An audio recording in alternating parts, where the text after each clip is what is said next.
today's world, there are ways to protect yourself before saying I do and entering to the wedded bliss of the marital union.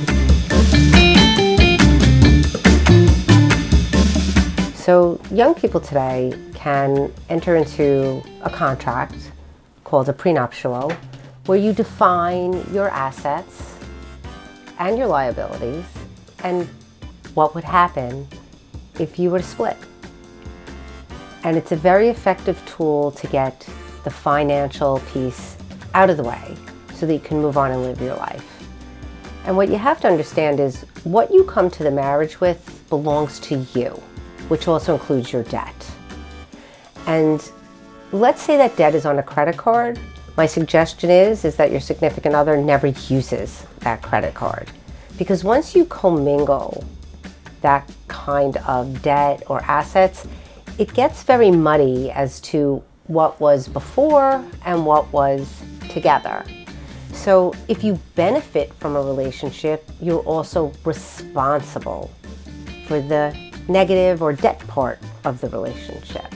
So, when people say, well, we went on vacation, and I'm not really responsible for it, but you went on the vacation. So just because your significant other paid for it doesn't make you not liable. You benefited and enjoyed, and you have to pay for it too. So if you have debt before you enter into a legal union, a marriage, maybe you should work out a way to pay that off and get rid of it. Or maybe you and your partner will make a decision to respectively pay off debt that you might both have with gifts you might get. How many sets of dishes do you need? How many bed sheets do you need when you first get married? If you're working and have income, try to come into the relationship debt-free as possible. And we're not talking about student loans. If they've been wiped out by the government, that's great. But if you have that, that's an advancement in your education.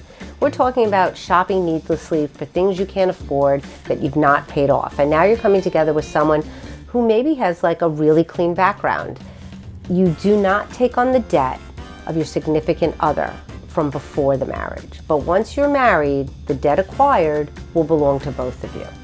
So you can define it in a contract called a prenuptial that will protect your assets. It can also outline details for a divorce or how you'll handle debt. But that would be the best way to handle it, is try and get rid of it before you say I do. And at least have an open conversation about it.